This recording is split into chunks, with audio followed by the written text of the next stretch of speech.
The Last Airbender, directed by M. Night Shyamalan and released in 2010, is a live-action adaptation of the beloved animated series, Avatar: The Last Airbender.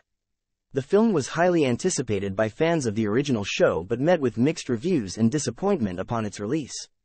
Let's delve into the various aspects of the movie to understand why it failed to capture the magic of the animated series.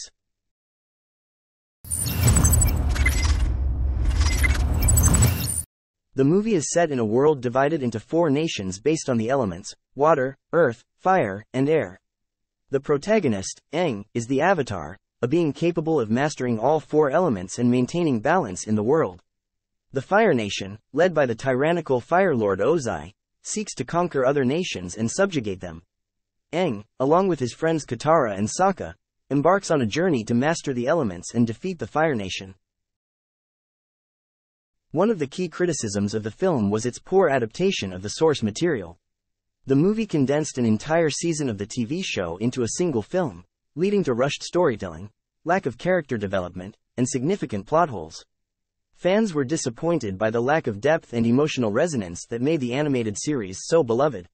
One of the primary criticisms of The Last Airbender was the controversial casting decisions.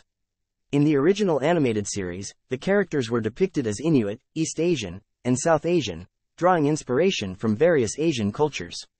However, in the film adaptation, many of these characters were portrayed by white actors.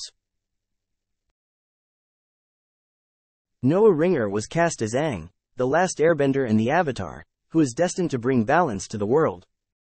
Ringer, a martial artist discovered through a YouTube video, was praised for his martial arts skills but received criticism for his lack of acting experience. Nicola Peltz portrayed Katara, a waterbender from the Southern Water Tribe who accompanies Aang on his journey. Jackson Rathbone played Sokka, Katara's brother and a warrior from the Southern Water Tribe. Dev Patel took on the role of Prince Zuko, the banished Fire Nation prince seeking to capture Aang.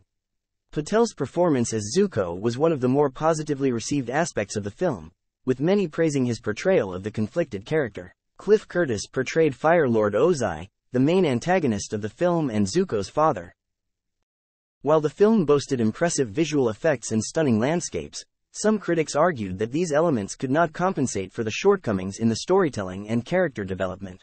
The over-reliance on CGI and green screens at times detracted from the authenticity of the world depicted in the film. Night Shyamalan's direction and the screenplay were also subject to criticism. The dialogues were often considered stilted and lacking the humor and emotional resonance present in the animated series. Shyamalan's decision to condense several episodes of the show into a single film led to a disjointed narrative that failed to engage audiences effectively.